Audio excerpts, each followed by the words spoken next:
The great chamber of Harmony Prime stretched before Captain Jake Morrison like a vast cathedral of alien architecture.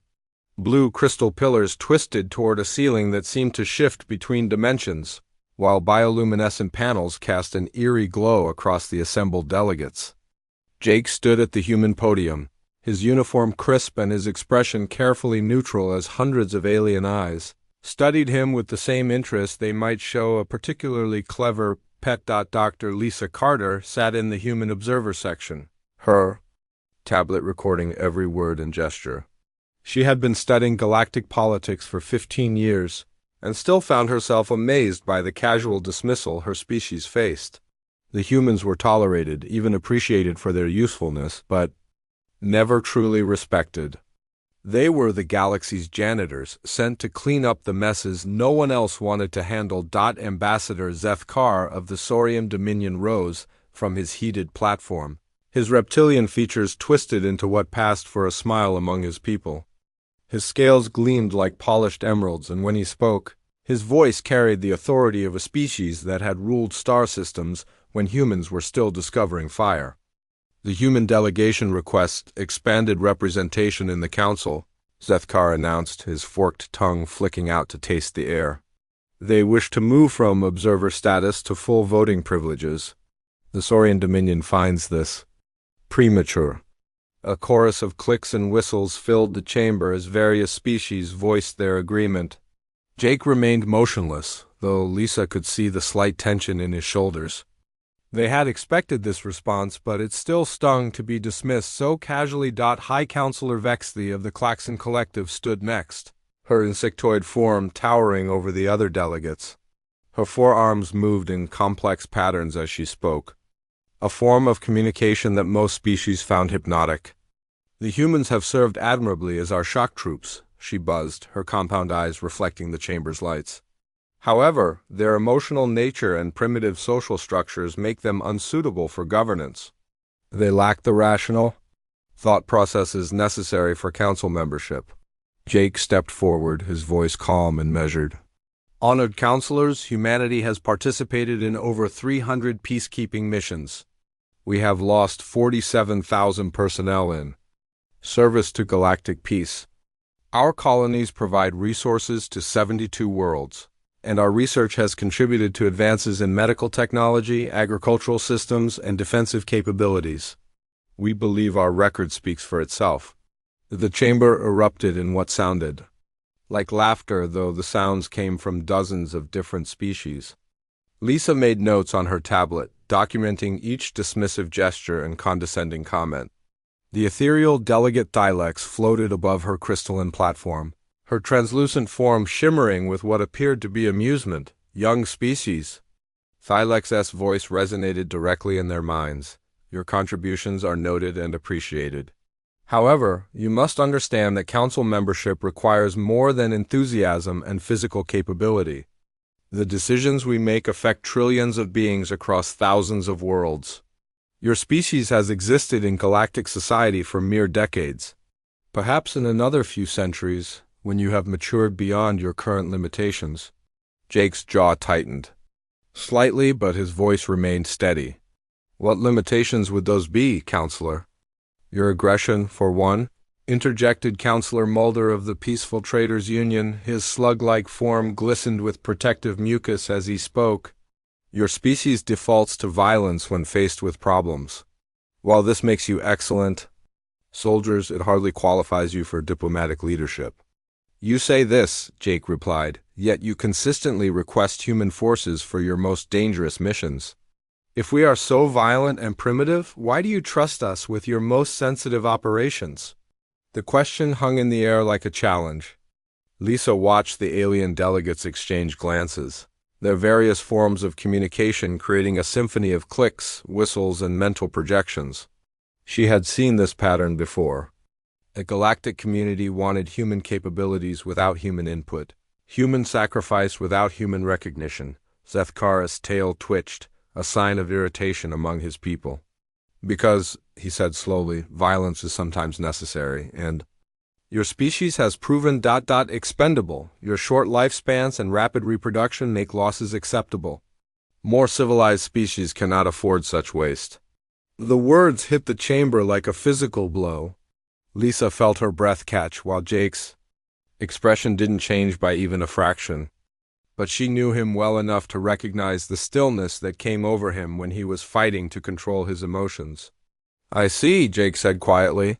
"So humanity serves as your expendable shock troops because our lives are considered less valuable than those of other species?" "Not less valuable," Vexthi corrected, her mandibles clicking rapidly. "Simply more replaceable. Your species reproduces quickly and adapts to harsh conditions. These traits make you ideal for dangerous missions that would devastate other populations." Dr. Carter looked around the chamber at the assembled delegates. The Aquatic Federation representatives floated in their water-filled tanks, their tentacles writhing in what she had learned was their equivalent of nodding. The machine collective's synthetic forms remained motionless, but their optical sensors focused intently on the human delegation. Even the normally neutral archive keepers seemed to be paying unusual attention to the proceedings. "We appreciate humanity's service," continued Counselor Thylex, her mental voice carrying overtones of what might have been genuine gratitude. "Your species has prevented countless tragedies through your willingness to face danger. However, this very willingness demonstrates the emotional instability that makes you unsuitable for council membership. Rational beings do not volunteer for suicide missions." Jake took a breath, and Lisa could see him weighing his words carefully. "Counselor, with respect, I believe you may be misunderstanding our motivations. Humans don't volunteer for dangerous missions because we're irrational or expendable. We do it because we believe in protecting others, even at cost to ourselves." Precisely," Zethkar said, his reptilian features showing satisfaction. "Emotional decision-making. A civilized species calculates acceptable losses and acts accordingly. Your species acts on primitive instincts of protection and sacrifice. These instincts serve our purposes well, but they hardly qualify you for leadership." The chamber fell silent as Jake considered his response. Lisa watched him, knowing that he was facing the same choice that had confronted every human diplomat for 50 years. They could accept their role as the galaxy's expendable guardians, or they could push back and risk losing even their current limited status. "I understand the Council's position," Jake said finally. "Humanity will continue to serve as requested while we work to demonstrate our readiness for full membership." The delegates began to disperse, their business concluded. Lisa gathered her notes, documenting another day in humanity's long campaign for recognition. As they walked back to their quarters, Jake remained silent, his expression thoughtful. "Same result as always," Lisa observed quietly. Jake nodded slowly. "For now," he replied, and something in his tone made her look at him more carefully. But his expression had already returned to its usual diplomatic calm. The emergency beacon from the Serenity's edge arrived at Earth Defense Command at 0347 hours on a Tuesday morning that would forever change the relationship between humanity and the galaxy. General Ray Phillips stood in the command center, his coffee growing cold as he watched the final transmission from the colony ship play on the main screen. 50,000 human civilians had been reduced to debris and vapor in less than 20 minutes. Commander Alex Turner sat in the medical bay of the rescue vessel Mercy's Hand, staring at the bandages covering his burned hands. He had been in the ship's engineering section when the Void Reapers attacked, and only a malfunction in the emergency pod systems had saved his life. Everyone else he knew was dead. His wife Sarah, his 2 children, his parents who had been so excited about starting fresh on a new world. All gone. The rescue teams had found only 17 survivors from the entire colony ship. 17 people out of 50,000. The Void Reapers had been thorough in their destruction, hunting down escape pods and life rafts with the methodical precision that made them the galaxy's most feared predators. Alex had watched through the pod's tiny viewport as the creatures tore through the ship's hull with their bare claws, their black eyes showing no emotion as they killed everything that moved. Amy Rodriguez stood in the briefing room at Harmony. Prime, her military uniform crisp, despite the fact that she had been awake for 36 hours straight. As Earth's senior military strategist stationed at the Galactic capital, she had the grim duty of presenting the attack data to the Council's emergency session. The numbers were brutal, but the intelligence reports were even worse. The Void Reapers had been tracking the Serenity's edge for 6 days, Amy reported to the assembled delegates. Our analysis shows they coordinated their attack with surgical precision. They knew the ship's route, its defensive capabilities, and its passenger manifest. This was not a random encounter. Ambassador Zethkar's scales shifted to a darker green, a sign of discomfort among his people. The Saurian Dominion extends its condolences to the human delegation. However, space travel has always carried risks.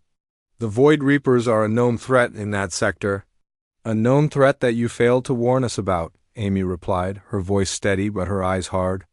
Our intelligence services have uncovered communications between council members discussing the Reaper presence in that system.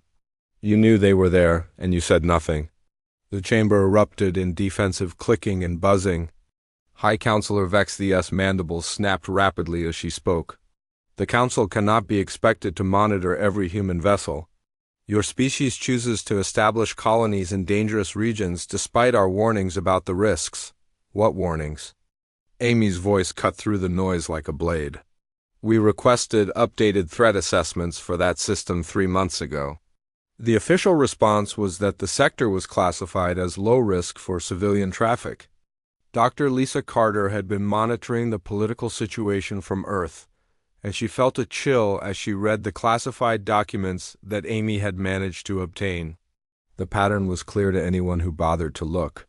The Council had been using human expansion as a way to test Void Reaper activity.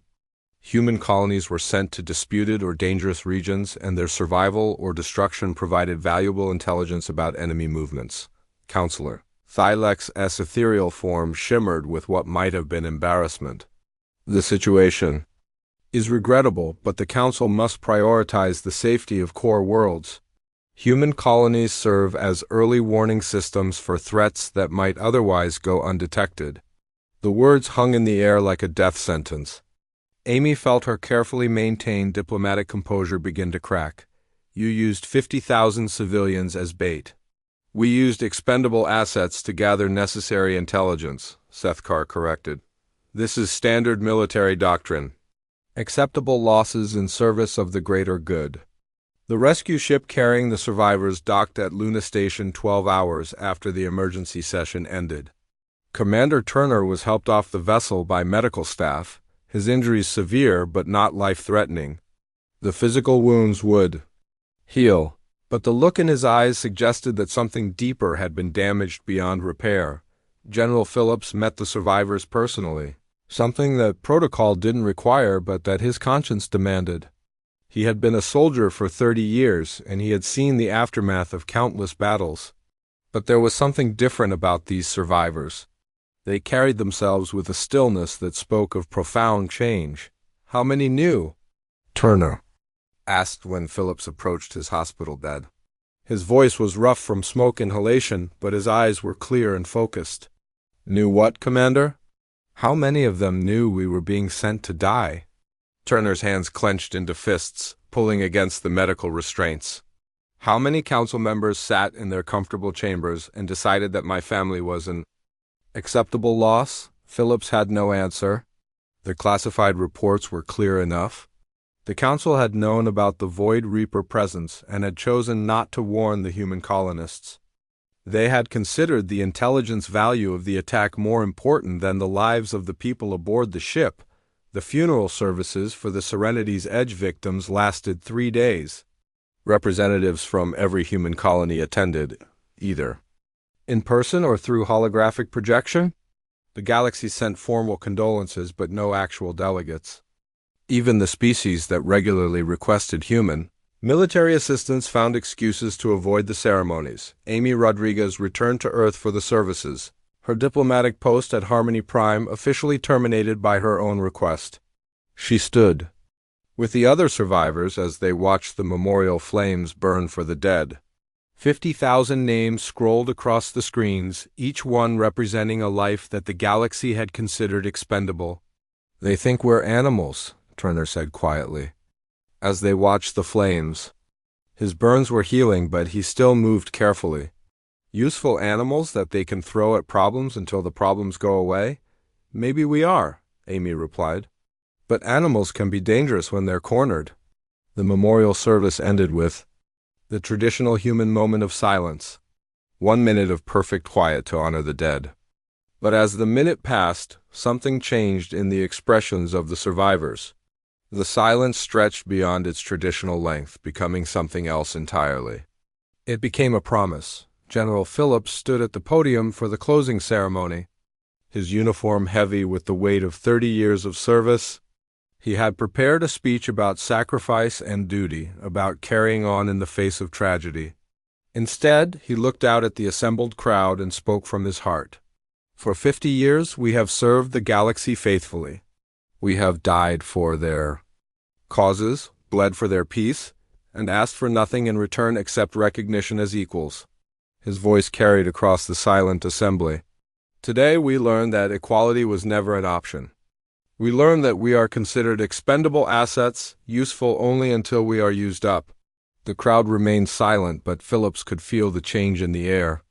Something was shifting in the collective consciousness of humanity, something that had been building for decades and was finally reaching a breaking point. "I think it's time we reconsidered our relationship with the galaxy," Phillips continued. "I think it's time we stopped playing by their rules and started playing by our own." The silence that followed was not the respectful quiet of a memorial service.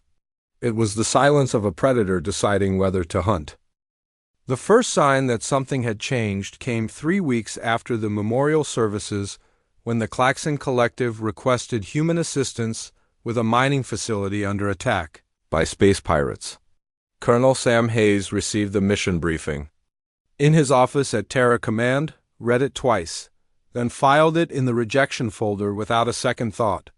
"We're not available," he told his aide when asked about the response. "Tell them to handle it themselves." The aide, a young lieutenant named Ben Foster, looked confused. "Sir, this is a standard protection mission. We've done dozens of these for the Klaxons." Sam leaned back in his chair and studied the younger man. "Lieutenant, how many humans died protecting Klaxon mining operations last year?" Ben checked his tablet. 437, sir." "And how many Klaxons died?" 12, sir." "And why do you think that is?" Ben considered the question carefully. "Because they send us in first, sir. We take the heavy casualties while they provide support from safe positions." "Exactly." Sam deleted the mission request from his system. "Tell them we're busy with other priorities."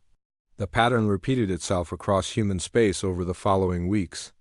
Mission requests that would have been automatically approved were now being rejected or ignored entirely. The Ethereal Collective's request for human peacekeepers in a border dispute went unanswered.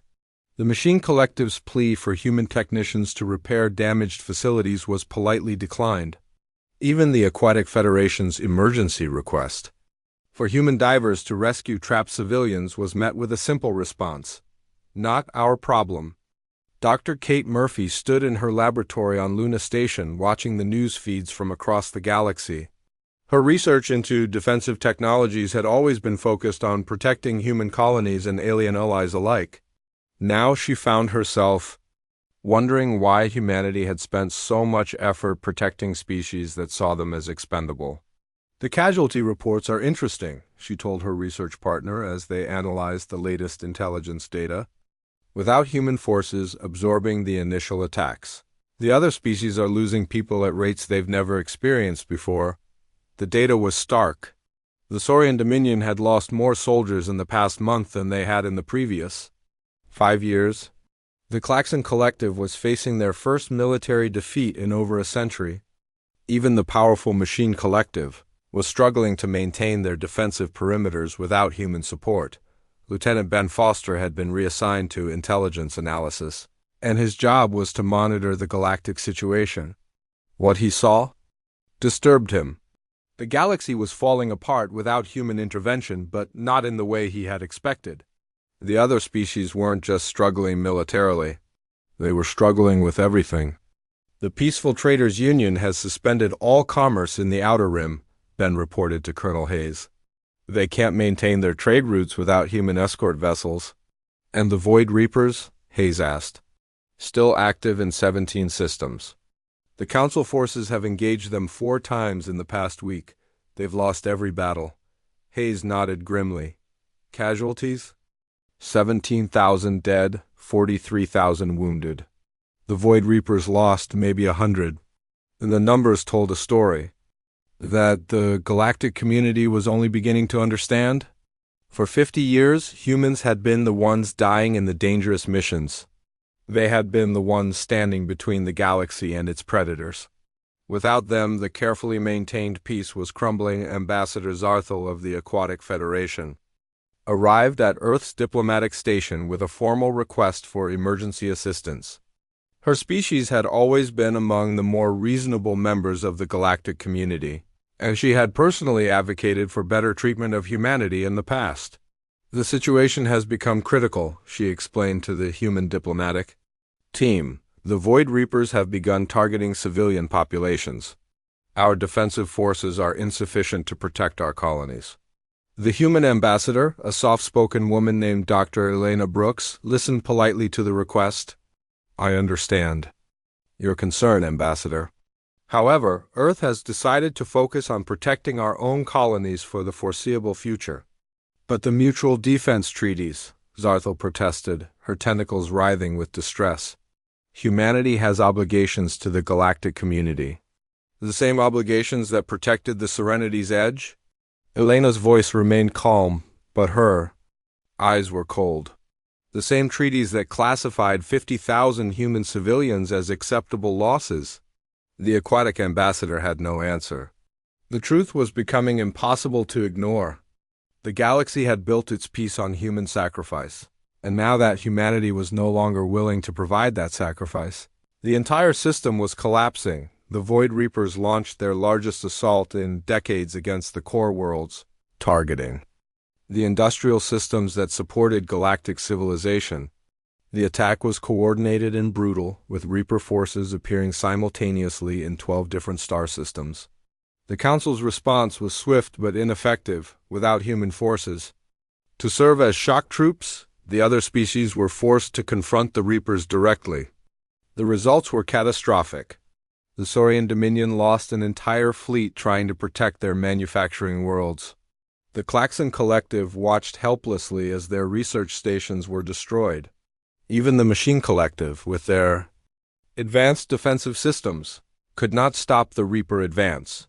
Colonel Hayes watched the battle reports from his command center, his expression grim. His staff looked to him for orders, but he remained silent.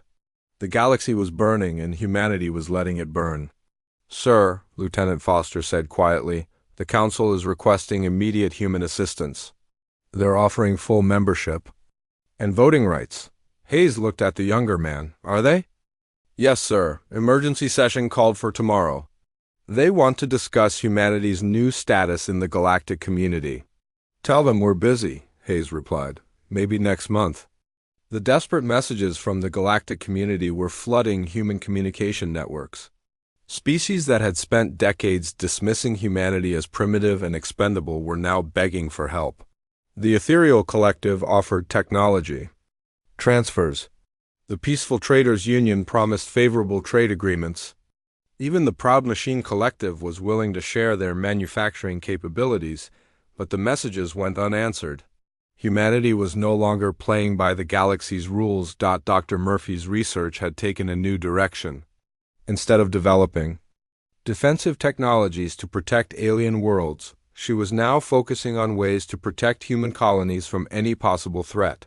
Her latest project was a weapon system that could sterilize entire star systems if necessary. The galaxy taught us an important lesson, she told her research team. They taught us that mercy is weakness and that kindness is stupidity. They taught us that the only thing that matters is strength. The team worked in focused silence, their dedication absolute. They were no longer trying to fit into galactic civilization. They were preparing to remake it. The Council's emergency session convened without human representation. For the first time in 50 years, the human delegation was absent from a major galactic crisis. The assembled species faced the reality that they had created a monster and then lost control of it. "We need them," Councillor Thylex admitted, her ethereal form flickering with distress. "Without human forces, we cannot maintain order." "Then we give them what they want," Zethkar replied, his scales dark with fear. "Full membership, equal representation, whatever it takes. And if they refuse?" Vex the asked. The question hung in the air like a threat. The galaxy was learning what humans had always known. Sometimes the greatest danger comes from those who choose to be gentle. The first human fleet appeared without warning in the Kethera system, where the Void Reapers had been systematically destroying the Aquatic Federation's colony worlds. Admiral Chris Baker stood on the bridge of the battleship Retribution, watching the tactical display with cold satisfaction. The Reapers had been hunting in packs, confident that no galactic force could challenge them effectively. They were about to learn how wrong they were. "All ships engage cloaking systems," Baker ordered. "Implement Protocol 7. The human fleet vanished from sensors, leaving only empty space where moments before 50 warships had been visible. The Void Reapers continued their assault on the colony, unaware that death was approaching from all sides. Major Sarah Kim watched from the intelligence vessel Shadow Walker as the Reapers moved through the colony's residential districts. Her psychological warfare training had taught her to understand enemy behavior, but the Reapers were different. They didn't just kill, they enjoyed it. They took pleasure in the terror they caused. "Target the pack leaders first," she advised. "Over the communication channel? Cut off their coordination, then let the rest panic." The attack began with silence. Human ships decloaked behind individual Reaper vessels, their weapons already charged and aimed. The first volley destroyed 30 Reaper ships before their crews even knew they were under attack. The second volley caught the survivors as they tried to organize a defense, but the humans weren't interested in a fair fight. Tech Sergeant Dan Cooper worked frantically in the weapons bay of the destroyer Vengeance, preparing the special munitions that his team had developed specifically for this moment. The galaxy had rules about acceptable weapons in warfare. Humans had stopped caring about those rules. "Bioweapon deployment ready," he reported to the bridge, targeting the remaining Reaper forces. The projectiles were small, almost invisible against the black of space. When they struck the Reaper ships, they released a modified virus that had been designed to attack the specific genetic markers of the Void Reaper species. The creatures that had terrorized the galaxy for centuries began dying in their own ships, their bodies turning against them. The battle lasted 18 minutes. When it was over, the Void Reaper fleet was completely destroyed. Not a single human ship had been damaged. Kalara, the proud warrior chieftain of the Draconic clans, watched the aftermath from her observation vessel. Her people had fought the Void Reapers for generations, losing thousands of warriors in honorable combat. The humans had just eliminated an entire Reaper fleet without taking a single casualty. "This is not warfare," she said to her second-in-command. "This is extermination. The humans have abandoned the rules of honorable combat," her aide replied. "They fight like demons." Kalara studied the debris field where the Reaper ships had been. "No," she said slowly. "They fight like something much worse. They fight like humans." The news of the Kethera victory spread through the galaxy within hours. The species that had spent decades dismissing human military capabilities were forced to confront a new reality. Humanity wasn't just competent. They were terrifyingly effective when they stopped holding back. Admiral Baker received his next assignment. 3 days later, the Void Reapers had established a major base in the Nexus system, using it as a staging ground for attacks across the galaxy. The Council had been trying to dislodge them for over a year, losing dozens of ships and thousands of personnel in failed assaults. "Sir," his tactical officer reported, "intelligence suggests the Reapers have fortified the entire system." "They've turn 3 planets into weapons platforms, and have over 200 ships defending the area. Baker studied the tactical display with interest. How many civilians are in the system? None, sir. The Reapers eliminated all non-combatants when they took control. Perfect. Baker's smile was cold. Prepare the stellar charges. The stellar charges were a human innovation that the galaxy had never seen before. Instead of attacking the Reaper forces directly, the humans targeted the system's star. The carefully placed explosives destabilized the stellar core, causing the star to go supernova ahead of schedule. The explosion consumed the entire system. The Void Reaper base, their fleet, and their fortified planets were all vaporized in an instant. The humans watched from a safe distance, their ships protected by shields that could withstand the stellar radiation. Target eliminated, Baker reported to Earth Command. Moving to the next objective. The galaxy watched in horror as humanity systematically destroyed Void Reaper strongholds across known space. The humans didn't negotiate. They didn't offer mercy. They simply eliminated their targets with ruthless efficiency. Major Kim had been assigned to psychological operations, tasked with understanding why the Reapers had become so much more aggressive in recent years. Her investigation led her to a disturbing conclusion. They were testing us, she reported to Admiral Baker. The increased attacks, the targeting of civilian populations, they were trying to provoke a human response. Why? Because they knew we were the real threat. They understood that the other species were just prey. We were the predators. Baker nodded grimly. And now they know what happens when predators stop pretending to be prey. The Void Reapers began retreating from human space, abandoning bases and territories they had held for decades. But humanity wasn't interested in driving them away. They were interested in eliminating them entirely. Dan Cooper and his weapons team had developed increasingly creative ways to destroy Reaper forces. Biological weapons that targeted their DNA, nanobots that dismantled their ships from the inside, psychological warfare that drove them insane before killing them. The Geneva Conventions don't apply to non-humans, Cooper explained to his team. And even if they did, the Reapers never signed them. The other galactic species watched the human campaign with growing unease. The Void Reapers had been a threat to everyone, but humanity's methods were disturbing even to species that had been victimized by Reaper attacks. They're using biological weapons, Counselor Vexthy reported to the emergency session. They're attacking civilian populations with terror weapons. They're committing genocide. Against the Void Reapers, Seth Carr replied. The same species that has been committing genocide against us for centuries. The methods matter, Thylex interjected. If humans are willing to use such weapons against the Reapers, what stops them from using them against us? The question hung in the air like a threat. The galaxy was beginning to understand that they had created something they couldn't control. The final Void Reaper stronghold fell 6 months after the human campaign began. The fortress world of Kethmoran had been considered impregnable, protected by natural barriers and defensive systems that had withstood centuries of attacks.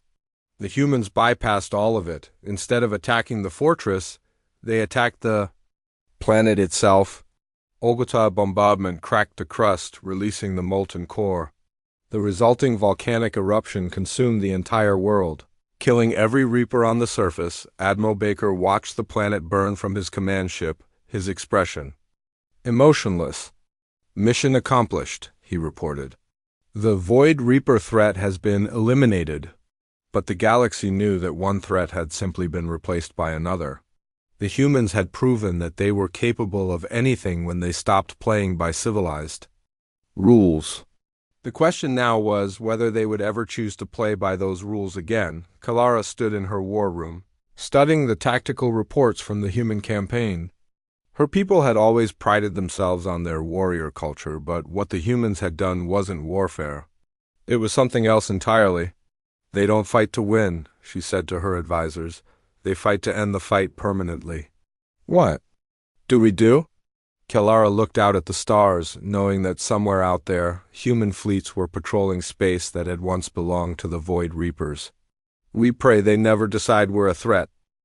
President Maria Johnson stood at the podium in the United Earth Assembly, facing representatives from every human colony and military command.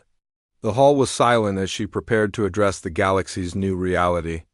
Behind her holographic displays showed the current state of galactic civilization. Trade routes collapsed, defensive lines broken, and entire species pleading for protection that would never come. For 50 years, she began, her voice carrying clearly through the chamber, we have served the galaxy faithfully. We have died for their peace, bled for their prosperity, and asked for nothing in return but basic respect. That respect was never given. Director Paul Stevens sat in the intelligence briefing room, reviewing the classified reports that painted a stark picture of galactic desperation. The Saurian Dominion had lost 60% of their military fleet. The Klaxon Collective was facing internal rebellion as their outer colonies demanded protection that couldn't be provided. Even the Machine Collective had begun shutting down non-essential systems to conserve resources for defense. The Council has sent 47 formal requests for assistance in the past week, Stevens reported to his staff. They're offering everything from full voting rights to exclusive trade agreements. Some are even offering to serve as human protectorates. His aide looked up from the datapad. What's our response? The same as always, Stevens replied. We're busy. Captain Tony Garcia commanded the enforcement fleet that now patrolled human space, ensuring that no alien vessel entered without explicit permission. His ships were sleek and deadly, equipped with weapons that the galaxy had never seen before. The mere sight of a human patrol was enough to make most alien vessels change course immediately. Contact on sensors, his tactical officer reported. Saurian heavy cruiser requesting permission to enter human space. Garcia studied the identification codes. What's their stated purpose?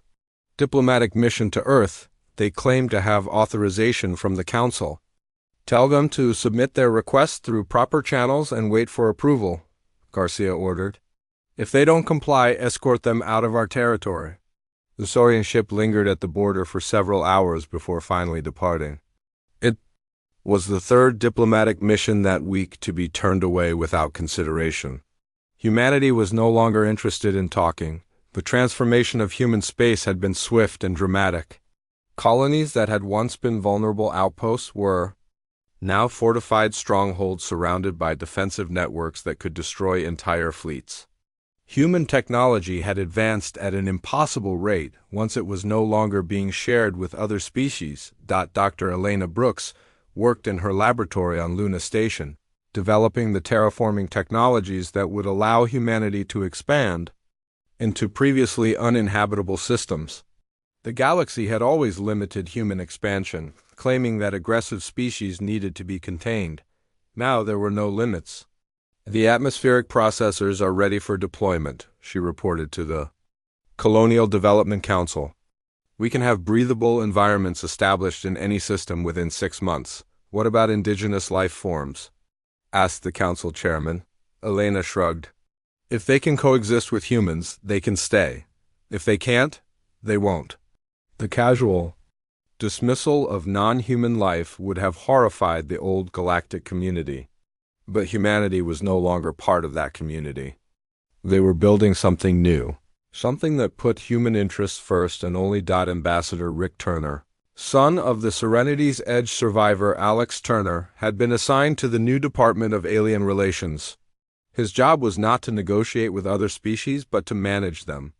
The galaxy had taught humanity that other species only understood strength, so strength was all they would be shown. The Aquatic Federation is requesting protection for their remaining colonies, Turner reported during the daily briefing. They're willing to accept human oversight of their military and economic policies. President Johnson considered the request.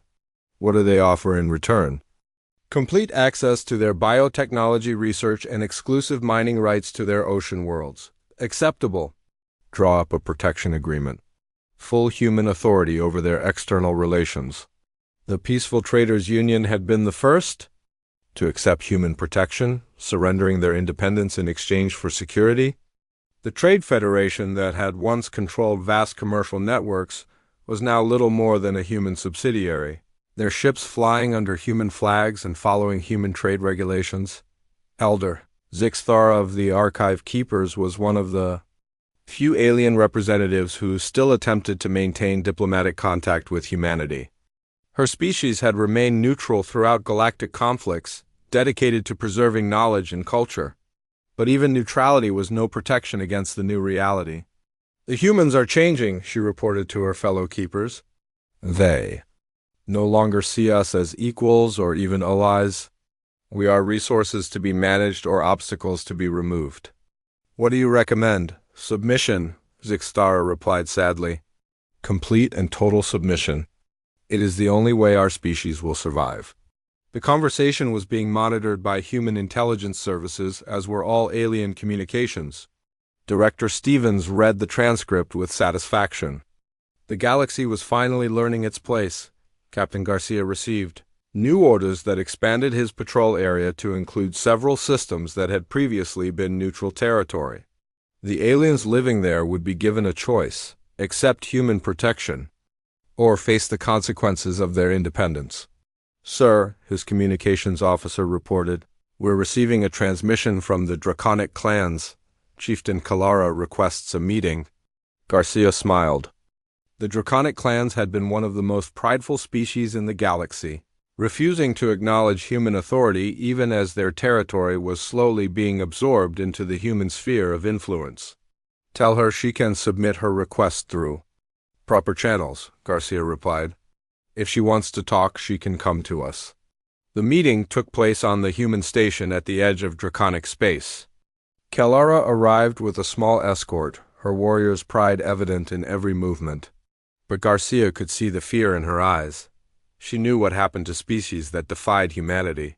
"You have expanded into 17 systems that were claimed by the Draconic clans," she said without preamble. "We have established security zones to protect human interests," Garcia corrected. "Your people are welcome to remain as long as they follow human law. And if we refuse?" Garcia's expression didn't change. "Then you won't remain." The threat was clear. Humanity no longer negotiated or compromised. They stated their terms and enforced them with overwhelming force. Species that accepted human authority survived and even prospered under human protection. Those that refused simply disappeared. President Johnson addressed the galaxy directly, for the first time since the Void Reaper campaign ended. Her message was broadcast on every communication network, reaching every inhabited world. The old galactic order failed because it was built on the sacrifice of the few for the comfort of the many, she said. Humanity will no longer be sacrificed for others. We will protect those who serve us and eliminate those who threaten us. There will be no negotiations and no compromises. You will adapt to our leadership or you will be removed. The message ended without ceremony. There was no room for questions or discussion. The galaxy had been given its new reality, and it would have to learn to live with it. Director Stevens watched the alien responses flood in through intelligence channels. Some species immediately pledged loyalty to human leadership. Others retreated to their core worlds and began preparing for war. A few simply went silent, their governments paralyzed by the impossibility of their situation. "How many species have accepted human authority?" he asked his staff. 63, sir. Another 28 are negotiating terms. And the holdouts? 41.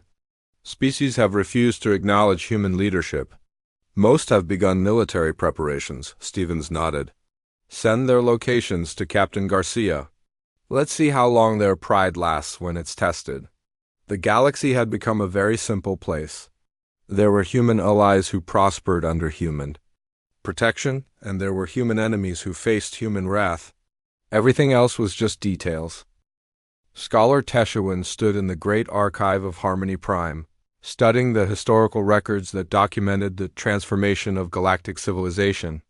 10 years had passed since the humans stopped playing by the galaxy's rules, and the young keeper was writing her dissertation on the period that historians now called the Great Awakening. "The humans never conquered us," she dictated to her recording device as she walked through the quiet halls. They simply stopped pretending to be harmless. The archive was much smaller now than it had been before the awakening. Most species had been forced to surrender their historical records to human authorities as part of their protection agreements. Only the archive keepers maintained some independence, and that was only because they had proven useful to humanity's new order. Dr. Elena Brooks sat in her office on Earth, reviewing the quarterly reports from the Department of Galactic Administration. The numbers told a story of unprecedented peace and prosperity, at least for those species that had accepted human authority. Trade flowed smoothly along human-protected routes. Crime had virtually disappeared in human-controlled space. Wars between species were now impossible without human permission. The Aquatic Federation has exceeded their productivity quotas by 12%, her assistant reported. The Peaceful Traders Union is requesting permission to expand into the former Klaxon territories. Approved, Elena replied without looking up from her work. Make sure they understand the environmental restrictions. The transformation had been remarkably smooth once the galaxy accepted its new reality. Species that had spent centuries fighting each other were now working together under human supervision. The fear of human intervention had proven more effective than thousands of years of diplomacy. Ambassador Rick Turner walked through the gardens of New Geneva, the human administrative capital that had been built to replace the old council chambers. The facility was beautiful and efficient, designed to project both human power and human benevolence. Alien delegates came here to receive their instructions and submit their reports. The draconic clans have completed their military reduction, his aide informed him as they walked.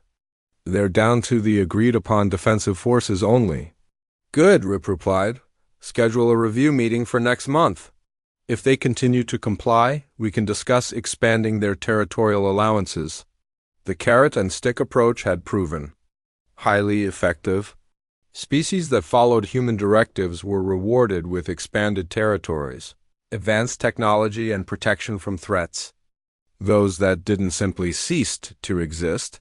Keeper Yulandra maintained the memorial section of the archive, where the records of extinct species were preserved. The list had grown significantly since the awakening, though most of the extinctions had been voluntary. Rather than submit to human authority, several proud warrior races had chosen to fight hopeless wars that ended in their complete destruction. The Void Reapers were just the beginning, she told Teshawin during one of their research sessions. Once humans stopped restraining themselves, they proved capable of eliminating any threat, no matter how powerful. But they don't rule through fear alone, Teshawin observed. The protected species genuinely seemed to prosper under human leadership. Because humans learned something that the old galactic order never understood, Yulandra replied. Peace through strength is more effective than peace through negotiation. The human military had evolved far beyond what the galaxy had ever imagined possible.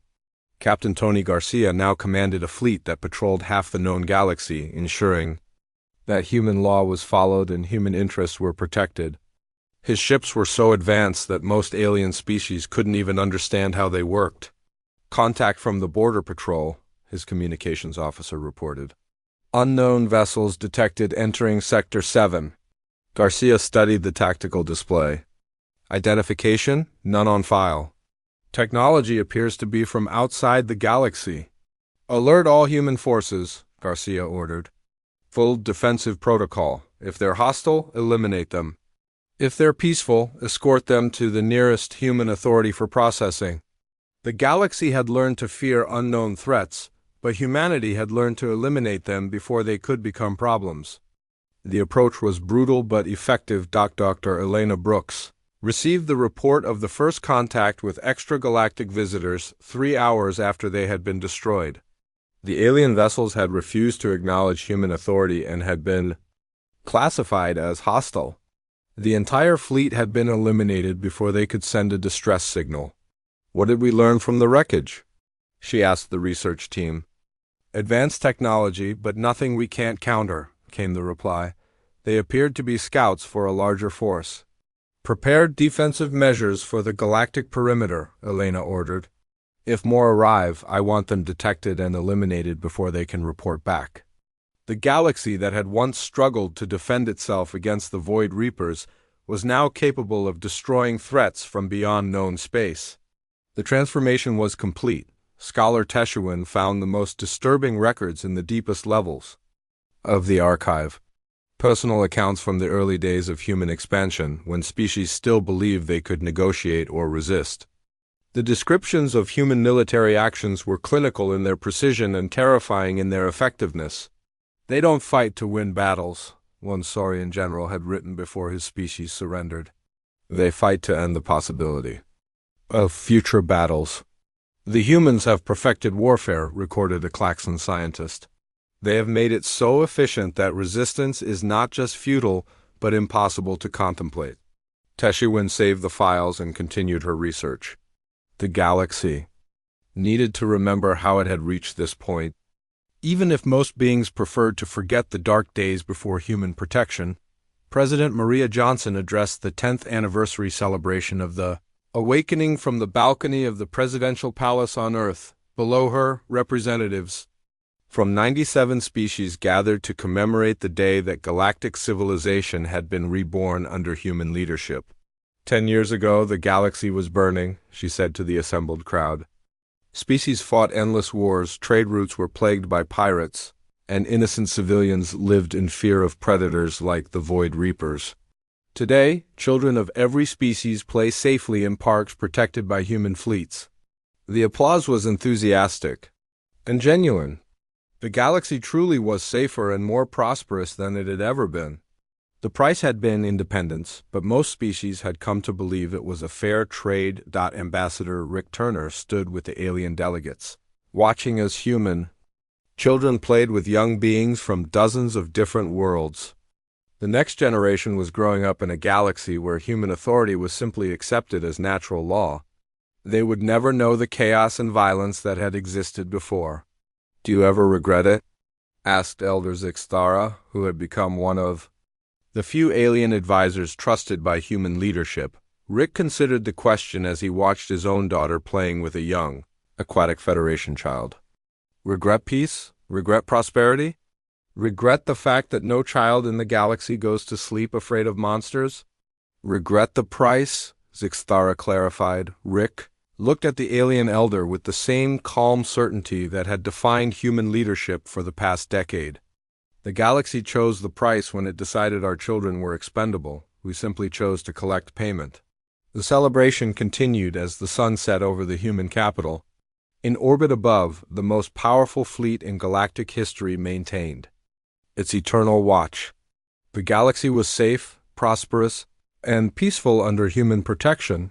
Scholar Teshuin finished her research and began writing her final conclusions. "The Great Awakening was not a conquest," she wrote. "It was a revelation. For 50 years, the galaxy had lived under the protection of a species that chose to be gentle. When that choice was revoked, the galaxy learned what humans had always been capable of. The lesson was simple: never mistake kindness for weakness, especially from a species that evolved on a death world." The story of the day Deathworlders stopped playing fair had become the foundation myth of the new galactic order.